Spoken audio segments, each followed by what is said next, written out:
Hello friends, welcome back to our channel Telugu trade market అంటారు. ఈరోజు ఈ వీడియోలో అయితే మణిపాల్ హెల్త్ ఎంటర్ప్రైజ్ ఐపీఓ గురించి అయితే ఈ వీడియోలో అయితే డిస్కస్ అయితే చేద్దామండి. ఈ ఐపీఓ ఎప్పుడు ఓపెన్ అవుతుంది, పాజిటివ్స్ ఏంటి, నెగిటివ్స్ ఏంటి, సో దీని యొక్క జిఎంపీ ఎంత ఉందన్నది ఈ వీడియోలో అయితే క్లియర్గా అయితే ఎక్స్ప్లెయిన్ చేస్తాను. సో ఇది వచ్చేసి మనకి ఈ కంపెనీ వచ్చేసి 2010లో అయితే ఈ కంపెనీ అయితే మనకైతే స్థాపించడం అయితే జరిగింది. సో దీని యొక్క మార్కెట్ క్యాప్ వచ్చేసి ప్రస్తుతానికి 77,605 కోట్లు అయితే ఉండడమే జరిగిందండి. సో ఈ కంపెనీ వచ్చేసి ఏంటంటే మణిపాల్ మల్టీ స్పెషాలిటీ హాస్పిటల్స్ అయితే రన్ చేయడం అయితే జరుగుతుంది ఇండియాలో.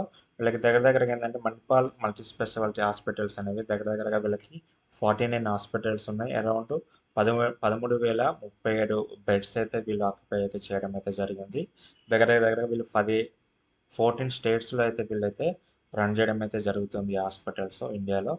అలాగే వీళ్ళకి వచ్చేసి ఏంటంటే క్లినికల్ సర్వీసెస్ కూడా వీళ్ళు చేస్తున్నారు అనమాట. లైక్ కార్డియాటిక్ సైన్సెస్ అని చెప్పేసి, ఆంకాలజీ అని చెప్పేసి, neuro sciences, gastro sciences, orthopaedics, renal sciences and other medical specialist అని చెప్పేసి క్లినికల్ సర్వీసెస్ కూడా వీళ్ళు ప్రొవైడ్ చేయడం అయితే జరుగుతుందన్నమాట. దగ్గరగా వీళ్ళకి 7.63 మిలియన్ పేషెంట్స్ అయితే ఉన్నారు అక్రాస్ నెట్వర్క్. వీళ్ళకి 11,064 డాక్టర్స్ కూడా అసోసియేట్ అయ్యి ఉన్నారనమాట వీళ్ళకి ఈ హాస్పిటల్స్కి. సో ఈ 49 హాస్పిటల్స్లో వీళ్ళకి 24 హాస్పిటల్స్లలో వీళ్ళు ల్యాబొరేటరీస్ కూడా రన్ చేయడం అయితే జరుగుతుంది. అప్రూవ్డ్ బై ఎన్ఏబిఎల్ అన్నమాట. సో మనకి ఐపీఓ వచ్చేసి జూలై 29న ఓపెన్ అవుతుంది. జూలై 31న క్లోజ్ అవుతుంది. మినిమం ఇన్వెస్ట్మెంట్ వచ్చేసి 14,000. మనకి లాట్ సైజ్ వచ్చేసి 25 షేర్స్ అనమాట. ప్రైస్ రేంజ్ వచ్చేసి 560 నుంచి 590 రూపీస్ ఉంది ఒక share price. So issue size వచ్చేసి 9,275 కోట్లు. అలాట్మెంట్ వచ్చేసి ఆగస్ట్ 3. మనకి లిస్టింగ్ వచ్చేసి ఆగస్ట్ 5న ఎన్ఎస్సి అండ్ బిఎస్సిలో అయితే లిస్టింగ్ అయితే అవుతుందన్నమాట. సో ఇది వచ్చేసి మనకి ఏంటంటే fresh capital come offer for sale అనమాట. అంటే ఈ 9,275 కోట్లలో మనకి 8,000 కోట్లు అనేది కంపెనీకి వెళ్ళిపోతుంది అనమాట. అంటే ఫ్రెష్ ఇష్యూ అన్నమాట. సో దగ్గర మనకి 13.56 క్రోర్స్ అయితే మనకైతే సెల్ చేస్తున్నారు. మనకి ఫేస్ వాల్యూ వచ్చేసి 2 రూపీస్. ఇక బ్యాలెన్స్ మనకి ఏదైతే ఉందో 1,275 క్రోర్స్. సో ఇది వచ్చేసి మనకి ఇన్వెస్టర్స్ నుంచి వస్తుంది అనమాట. ఇది ఆఫర్ ఫర్ సేల్. సో వాళ్ళ దగ్గర మనకి కొంతమంది ఇన్వెస్టర్స్ అయితే ఎగ్జిట్ అవుతున్నారు. సో వాళ్ళ దగ్గర నుంచి మనకి 2,16,00,000 షేర్స్ అయితే వాళ్ళైతే షేర్ చేయడం అయితే జరుగుతుంది. సో క్యూఐబి వచ్చేసి 75%, ఎన్ఎన్ఐ వచ్చేసి 15%, రీటైల్స్ వచ్చేసి అంటే మనలాంటి వాళ్ళు అయితే 10% వరకు అయితే అప్లై చేసుకోవచ్చు. బట్ ఏంటంటే ఇక్కడ మనకి చాలామంది కనుక అప్లై చేస్తే మనకి వచ్చే ఛాన్స్ అయితే తక్కువగా ఉంటుందన్నమాట. సో పర్పస్ వచ్చేసి ఏంటంటే వీళ్ళకి అప్పులు ఉన్నాయన్నమాట. దగ్గర ఒక 10,000 కోట్ల అప్పులు అయితే ఉన్నాయి. సో అందులో కొన్ని అప్పులు తీర్చడానికి, కొన్ని రీపేమెంట్స్ చేయడానికి, అలాగే వీళ్ళకి సబ్సిడరీ కంపెనీస్ ఉన్నాయి. సో అవన్నీ అప్పులు తీర్చడానికి వీళ్ళు దగ్గరగా ఈ 5,552 కోట్లు అయితే యూజ్ చేయబోతున్నారు. అలాగే వీళ్ళకి ఇంకో సబ్సిడరీ కంపెనీ ఉంది, సహ్యాద్రి హాస్పిటల్స్ అని చెప్పేసి ఇంకో సబ్సిడరీ కంపెనీ అయితే ఉంది.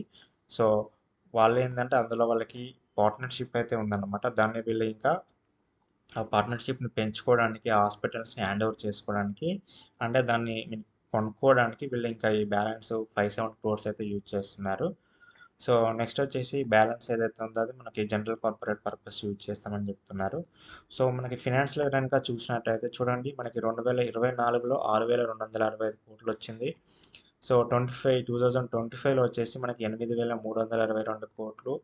సో 2026లో వచ్చేసి మనకి 10,520 కోట్లు. అంటే మనకి ఇన్కమ్ అనేది ఎవ్రీ ఇయర్ కూడా పెరుగుతూనే ఉంది. ఇది బాగానే ఉందన్నమాట.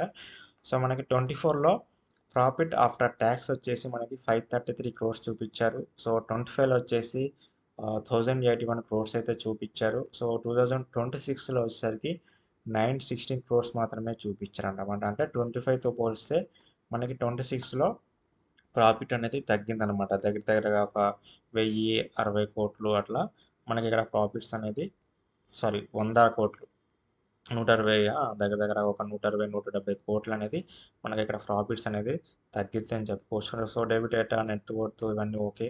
బట్ మనకి ఇక్కడ చూడండి చెప్పినట్టుగా 10,553 కోట్లు అయితే ఉన్నాయన్నమాట.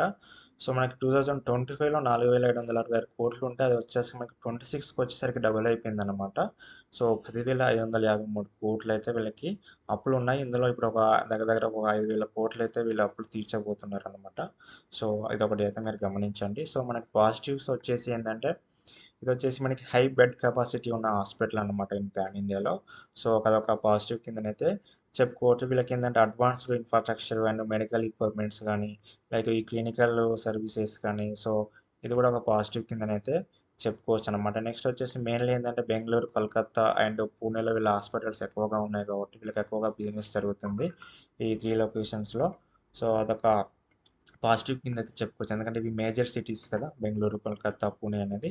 సో, అందుకని మనం ఇదొక పాజిటివ్ కింద చెప్పుకోవచ్చు. వీళ్ళు అప్‌కమింగ్ ఇయర్స్‌లో ఒక 2400 బెడ్స్ అయితే వీళ్ళు తీసుకురాబోతున్నామని చెప్తున్నారు.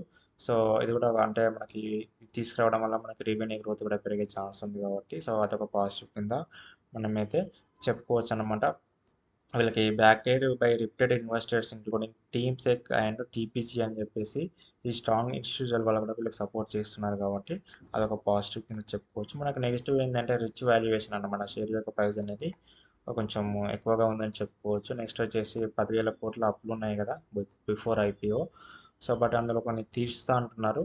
బట్ మనం ఒక 1 ఆర్ 2 క్వార్టర్స్ కనుక మనకు అబ్జర్వ్ చేస్తే అది ఎట్లా పెరుగుతుంది ఏందనేది, అప్పులు తగ్గుతున్నాయా పెరుగుతున్నాయా ఏందనేది అయితే మనమైతే చూసుకోవాల్సి ఉంటుంది. So offer for sale, so మనకు దగ్గర దగ్గర ఒక 1,200 కోట్లు అనేది ఆఫర్ ఫర్ సేల్ కింద ఇన్వెస్టర్స్ అయితే ఎగ్జిట్ అవుతున్నారు కదా! సో వీళ్ళు వాటి ఎందుకు ఎగ్జిట్ అవుతున్నారు ఏందనేది కూడా మనం ఒకసారి అయితే చూసుకోవాల్సి ఉంటుందండి. So health care regulatory risk అనేది మనకి ఇది కామన్ అండి. సో మనకి ఏపీలోనైనా రెగ్యులేటరీ రిస్క్ ఉంటాయి. సో అంటే మనకి ఇన్సూరెన్స్ క్లెయిమ్ అవ్వకపోవడము, లైక్ ప్రైజింగ్స్ కావచ్చు, లైక్ పాలసీస్ చేంజ్ అవ్వడము.